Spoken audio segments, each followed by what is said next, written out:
Hello everyone, welcome to another edition of Where the 99 Lead. It's a program brought to you by the University of Pikeville, where we discuss many different subjects and topics in and around the University of Pikeville campus.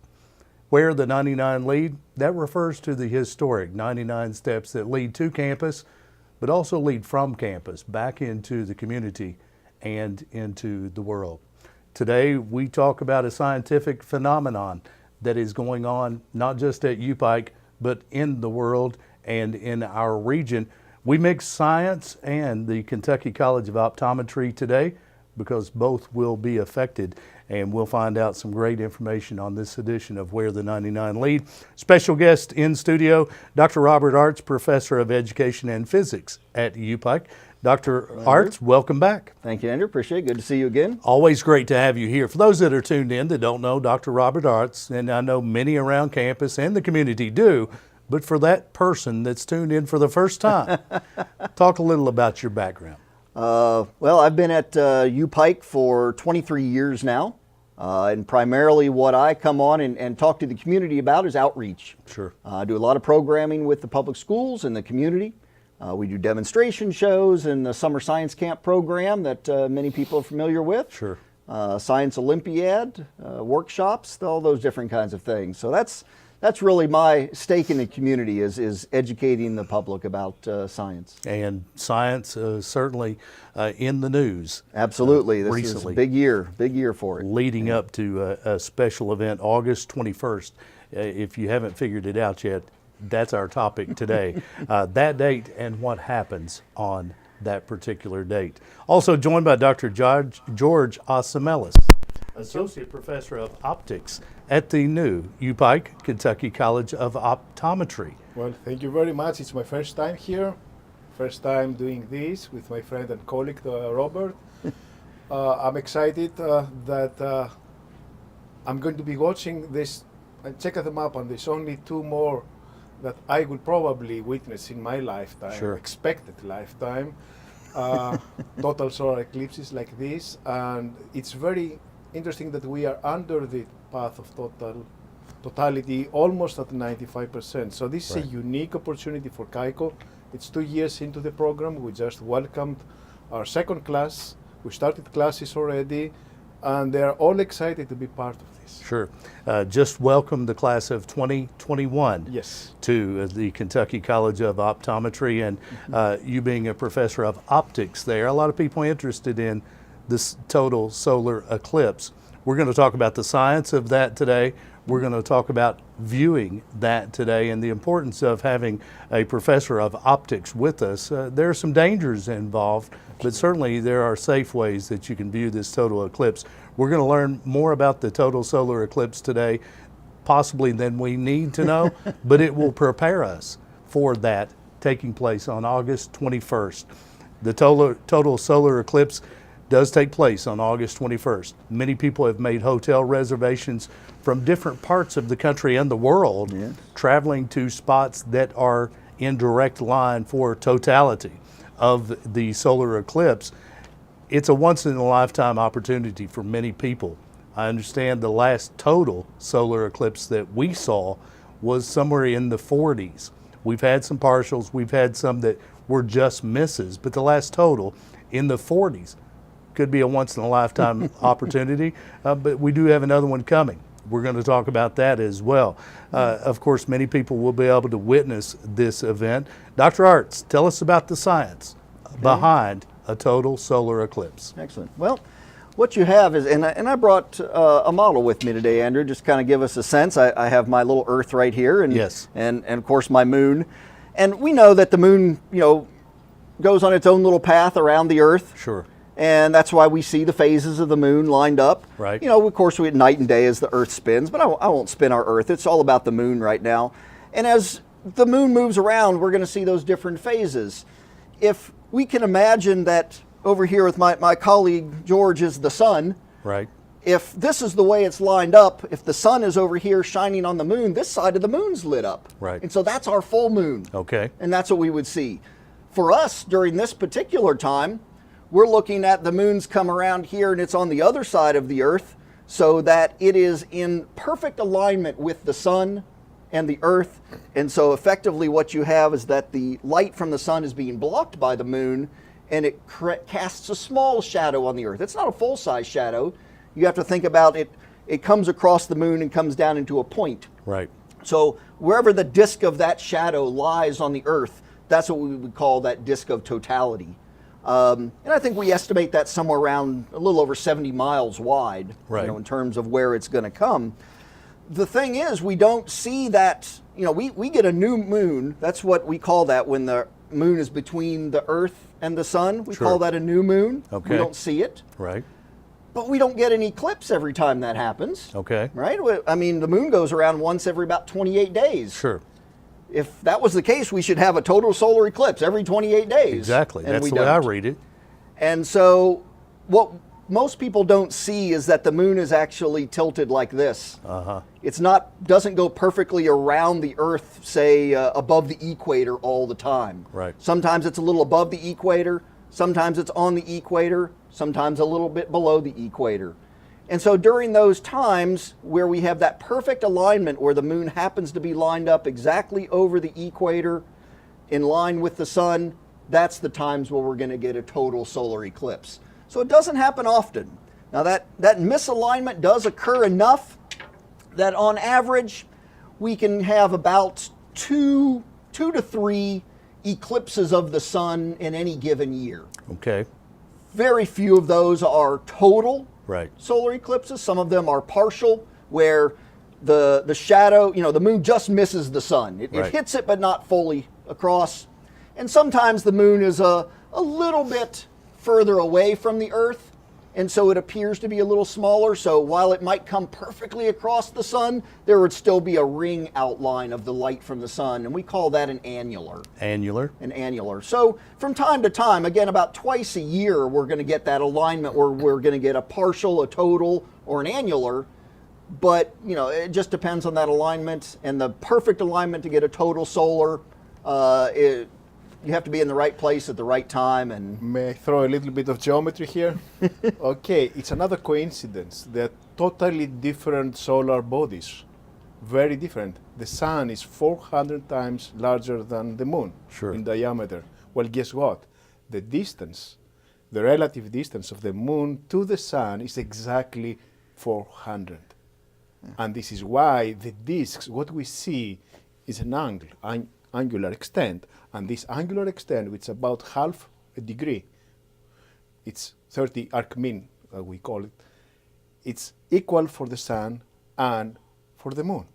There are some fluctuations, of course. The moon is not exactly the same distance from the Earth. It's elliptical, but they pretty much line up, and that's a very interesting it's an odd coincidence. It's a coincidence, and that's the thing. It's exactly like he said. If you were to look at the full moon on any given night and perceive its size, if you could look at the full disk of the sun during the day, particularly with safe viewing devices, it would look exactly the same size. Right. Even though it is considerably further away. Sure. And so that size makes it important for us. The total solar eclipse, many people looking forward to. It's been called a once in a lifetime. It happens very seldom in a lifetime that we get a total solar eclipse, in particular in our region. One of the hot spots in the country is in western Kentucky, where they're seeing the total solar eclipse. We're about 93 to 95%. About 94%, yes. Is that what makes this eclipse unique? No, what makes it more unique than anything else is that it's cutting across the entire continental United States. I mean, it's starting up on the upper west coast and comes all the way down through the lower east coast. So a vast majority of the United States is going to be able to see this total solar eclipse. Where because your full total solar eclipse doesn't occur very often, and when it does, what's to say it's not in the middle of an ocean? Oh yeah. And that happens quite often. Over the Antarctica. Yeah, or Antarctica. But there are people that will travel there, but if you're unable to do that through either financial means or time means, this is a wonderful opportunity, and that's why it's so in the popular news right now in the science front, because it is going to affect the entire continental United States. And you must love that, the fact that science is getting a little focus in Absolutely. the news as Anything well. to I think it is the first major solar eclipse that happens in the age of the internet.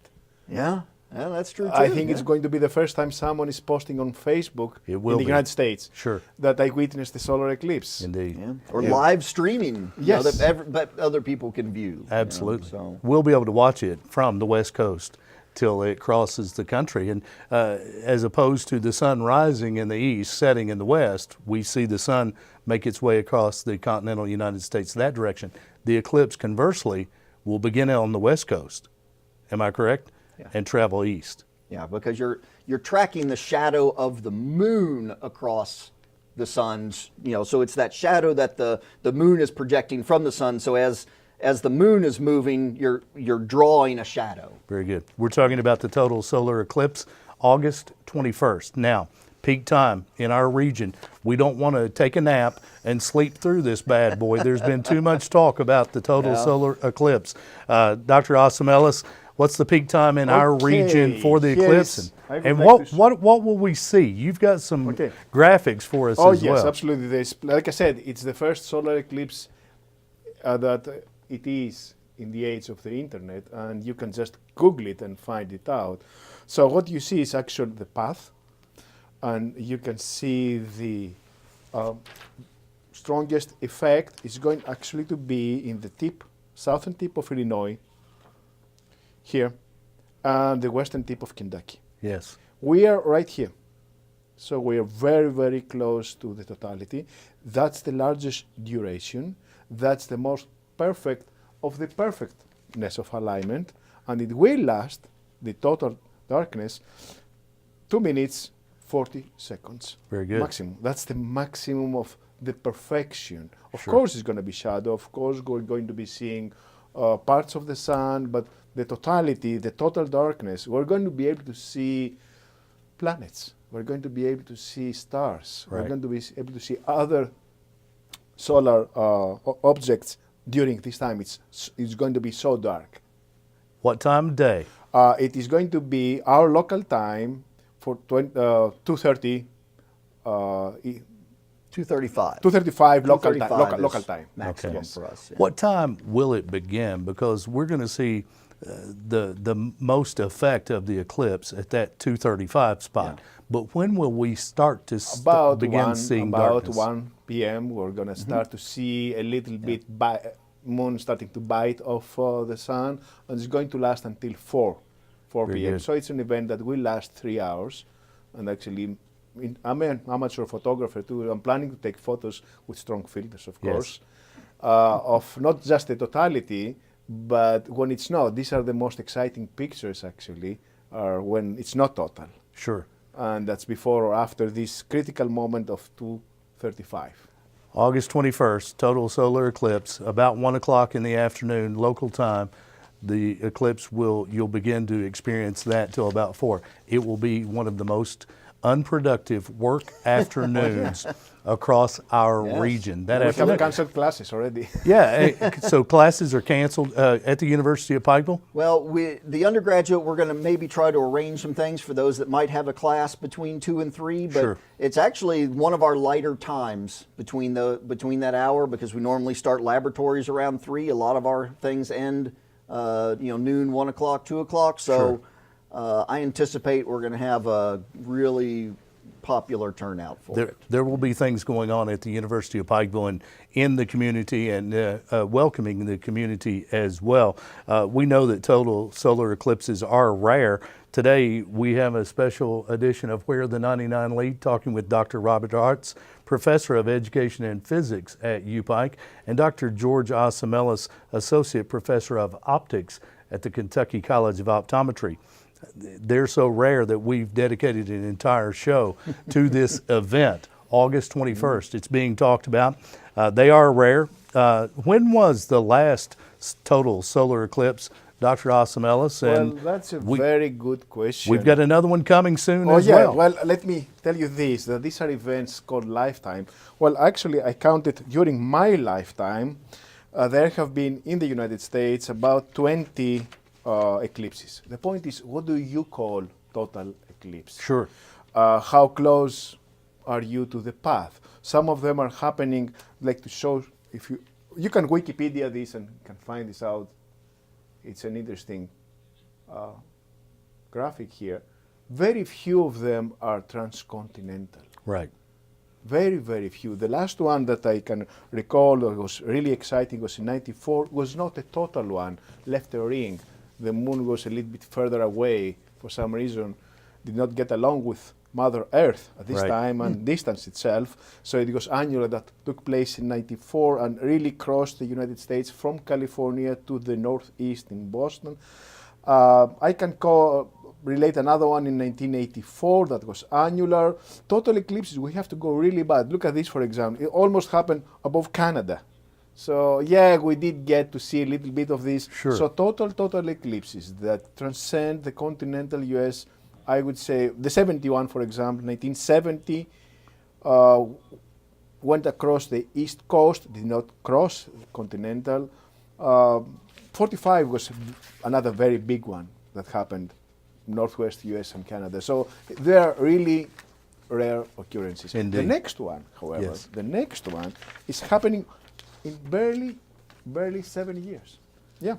Very good. It's going to happen 24 and is going to enter the US from approximately the, I would say, Southern California, Southern Yeah. Texas area, and will cross across to the northeast. So 7 years from now, it's very rare. And the next one is going to be 2045. I hope to be here. I hope to be in good health, and I hope to be able to come here and join you Sure. in the 99 steps to see this. So there are two more that I'm expecting to see in my lifetime. Indeed. It is a rare occurrence. August 21st, 2017. It is upon us. People making preparations, of course, for this. We've talked about people that have made travel plans to be in certain locations. Western Kentucky, a popular spot.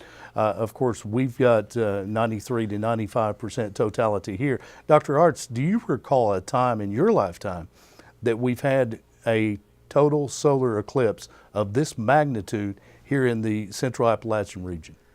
No, the last one I remember is like what Dr. George mentioned, that in 1994, I remember that one. It was, Sure. but it was an annular, so it was, the moon was a little smaller, Right. and so it didn't cover up the full sun, but it was a unique experience. But that's been quite a few years ago, Yes, it has. and prior to that, no. So this is one for the ages. And because it's rare, there are a lot of people tuned in right now. There are a lot of people that say, I'll be outside, I'll watch this happen, and they don't know how. And that brings up our next topic. Eye safety during an eclipse is critically important. Dr. Ellis, you're a professor of optics at the Kentucky College of Optometry. Certainly it's an interest to you, and Kaiko is working diligently to promote the fact that you've got to take care of your eyes to view this. What are some eye safety tips for viewing a total solar eclipse? Just remember, curiosity killed the cat. Okay, it's not because of the eclipse that there is dangers. The term is solar burn. Too much light entering the eye can damage beyond repair, maybe the retina. Same as if you're playing without realizing that with laser pointers. It's very dangerous. It can be very, very dangerous. Do not look into the sun with bare eyes, period. But the sun is covered by the moon. It will come back again so quickly that you won't realize your eye will be damaged. And it's still that powerful. Exactly, that is. And we are having a mini lecture on that, hosted by one of our optometry faculties, that will actually warn against and provide information on what to do if this happens. Sure. Always with specific viewing glasses, and there's some devices that you can see when they project. The safest way to see the sun is not by looking directly at the sun, by looking at the image that it forms on a piece of paper. Sure. This is how we view the sun. This actually, even in astronomy, we never look at the sun. Right. spot. Never. We always look at the image formed by the sun on a piece of paper.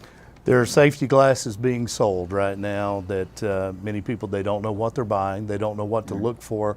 Dr. Arts, Dr. Osmelis, whoever feels inclined to, Dr. Arts, you've got an example. I have. What do we need to protect our eyes if we want to watch this? Absolutely.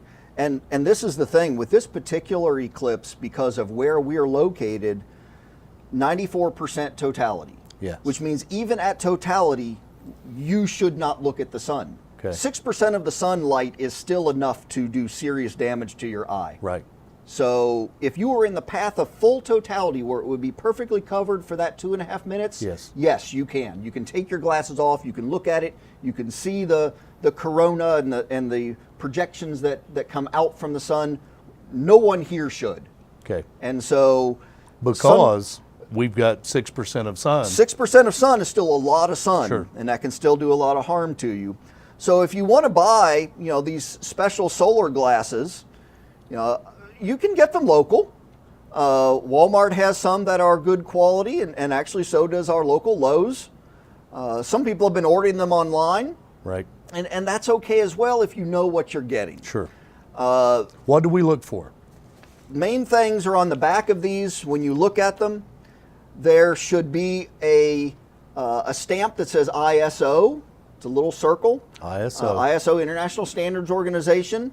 And for those in Canada as well, there would be a CE for the Canadian one. Okay. But the ISO is the big one. Now, there are some counterfeit ones out there that have been stamped with the ISO. If they come from NASA directly, they're okay. There's a couple of companies in the United States, American Paper Optics and Rainbow Symphony.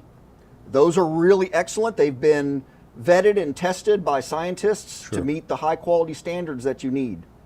The way to test yours, if you bought a giant bulk of them or not certain where they came from, if you picked up a few at the flea market for you and your family, hold them up to your eye. If there's absolutely anything that you can see besides the dot of the sun, absolutely anything, they're not good enough and they will hurt your eye. Okay.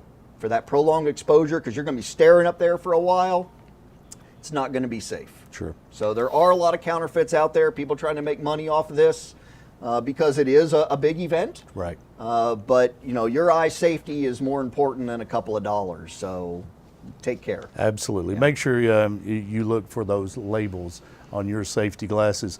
You've both been making preparations for this date, preparations to engage faculty, staff, students, and the community during the eclipse on August 21st, as well as providing eye safety education.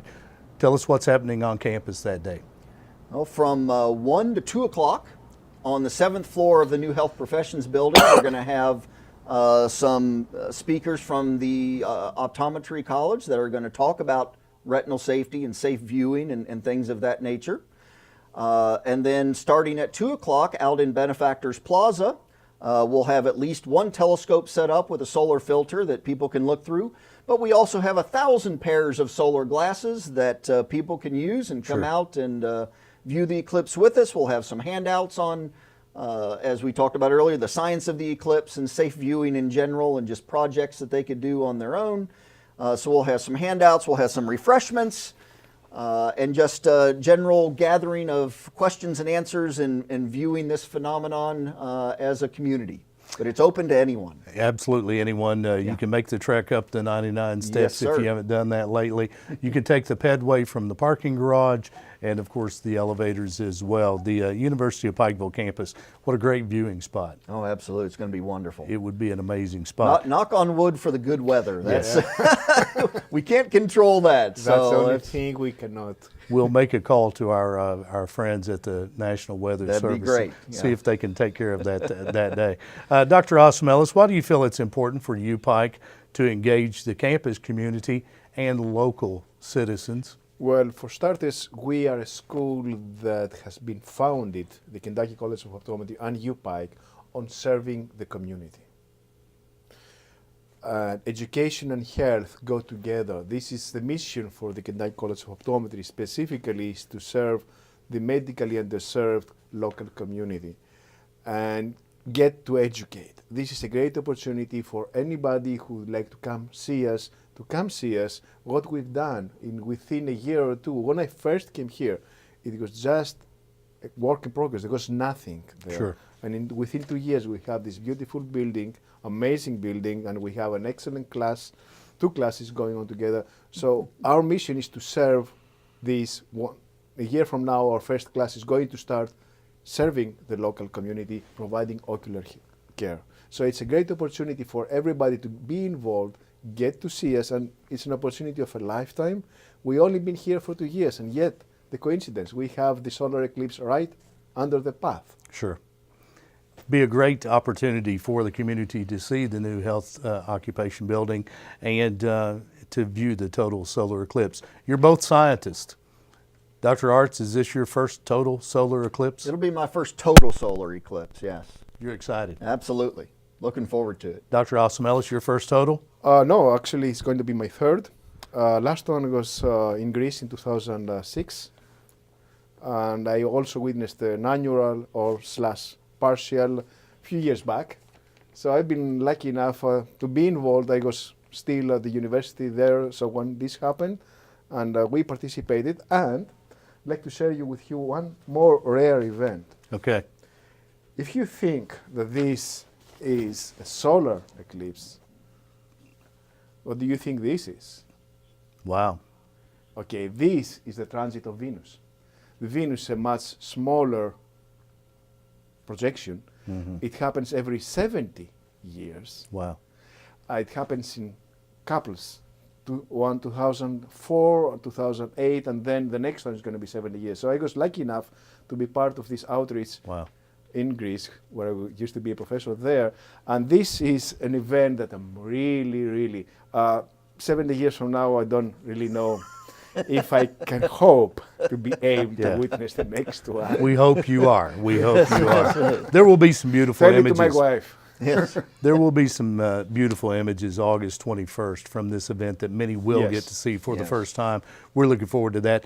Dr. Ellis, if someone has a question about eye safety, who could they contact at the Kentucky College of Optometry? They can contact us. They can contact me. My email will be available to the viewers. It's my first name, George, last name, Asimelis, L, @upike.edu. I'll be more than glad to provide information. Very good. Dr. Arts, for those in the community that want to participate in the activities surrounding the eclipse, August 21st, remind us the times and locations of events that day. 1 o'clock in the 7th floor, the large banquet area of the Health Professions Building. We'll have some speakers and talk about ocular safety and stuff of that nature, the solar eclipse, the science in general.